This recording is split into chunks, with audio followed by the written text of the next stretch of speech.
Moving now quickly to the we did talk about it a little bit, but retro the crackdown, the sin bin inconsistency. Where are we sitting after a few weeks of this crackdown?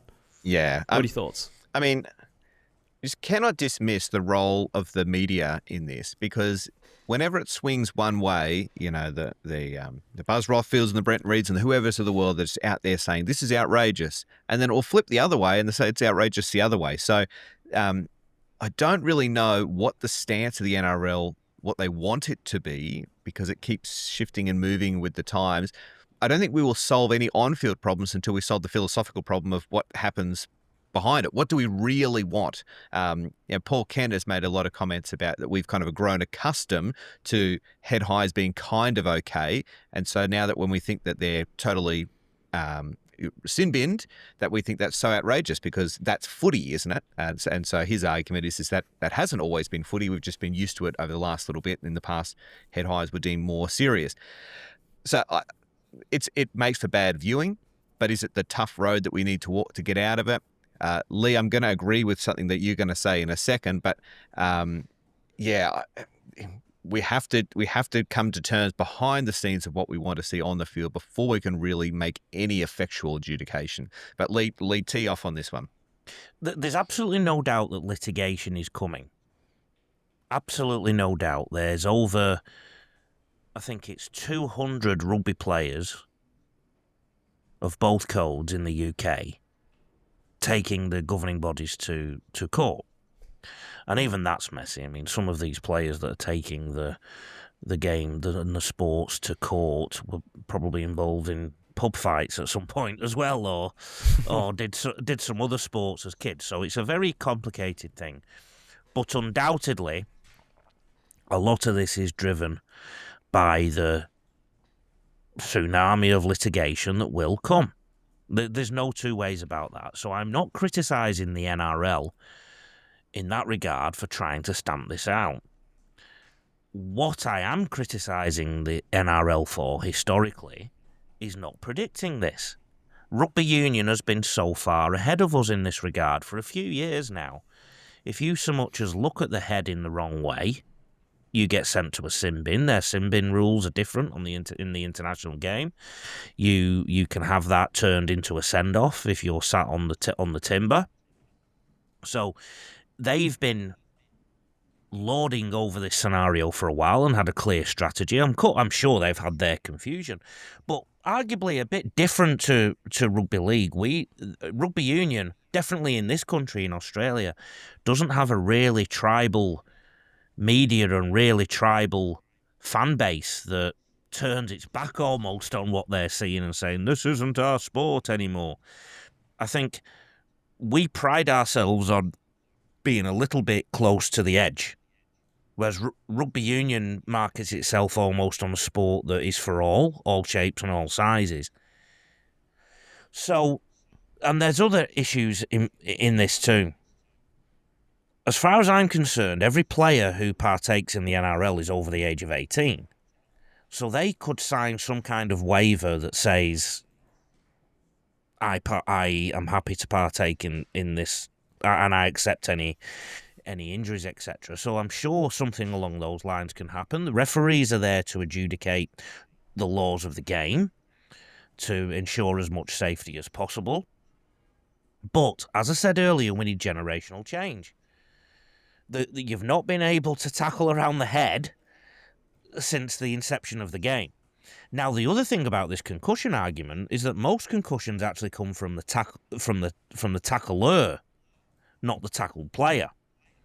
Now, what we need to look at is whether a head clash or a head up top is more dangerous than a head going into a hip or a head going into a knee. And I would argue that they're probably equally as dangerous. If one happens, it's too many, isn't it? So, we have to go back another layer and we have to look at the speed of the game. We have to look at the metres in between the two teams.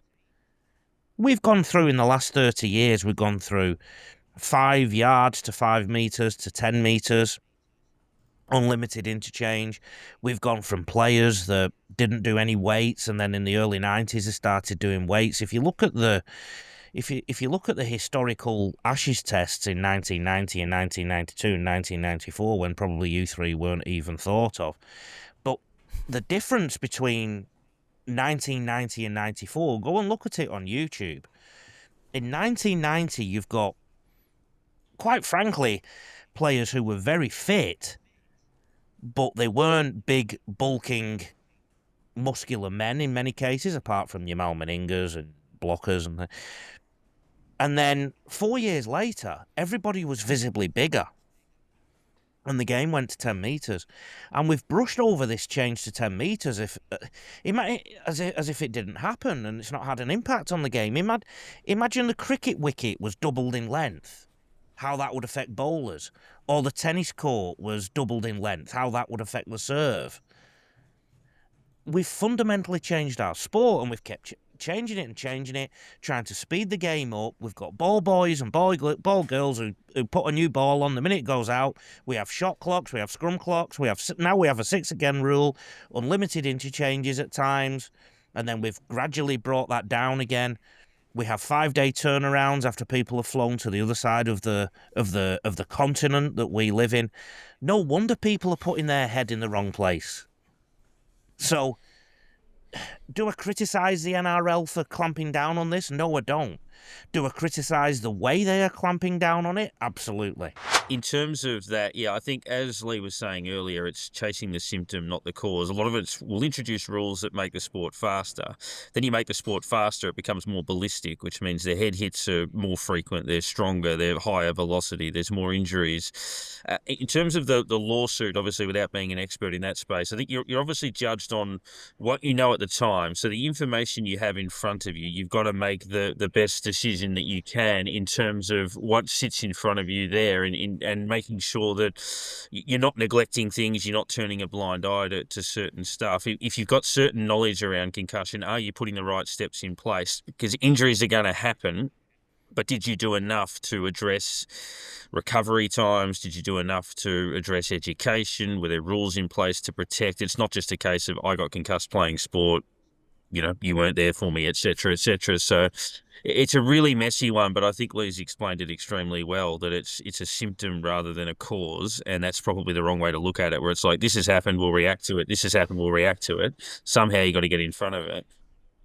Yeah. No, I am interested to see how what you touched on there before though as well, Lee, the responsibility of the players themselves and their acceptance of that going into the sport. Because if you look at other sports like combat sports, for example, everybody knows in boxing you're going to get hit in the head a lot, and it's going to do a lot of damage to your brain. But they go forward with that career. So, but again, as Darren said, you don't know what you're accepting at the time. In rugby league, it's not that. It wasn't known how bad concussions are, and in theory, you shouldn't be attacked around the head because of the rules of the game. Yeah, exactly. Right. One more point, if you don't mind. There's also a fear that this will impact juniors. So whatever they see in the senior game will impact the juniors. That absolutely omits the thought that there's a safe play code in juniors that goes all the way up to teens, and that's generational. That has been in place for a long time. So they don't just copy their heroes. Yes, some coaches do coach to get up top and wrestle. But again, I think you'll find in a lot of junior games, a lot of referees right now do not want to be the referee that allows head highs to go because of this noise around the game. So I would like to put to the side the talk, the commentary about the impact on juniors. We've got adults here playing a game that they are happy to play. They do it professionally. There is a risk, just like there's a risk if you go and build a multi-story building and you're up in a crane or up on a ladder or something like that. Yep. Okay. We did have one other thing on the rundown about NRL expansion. Lee, I think we are going to move that to next week, because next week is Magic Round, and we are going to be in the same room together when we talk about that. And I think we're going to allow you to tee off and get some spit in our faces for that one, because I know it's a big one.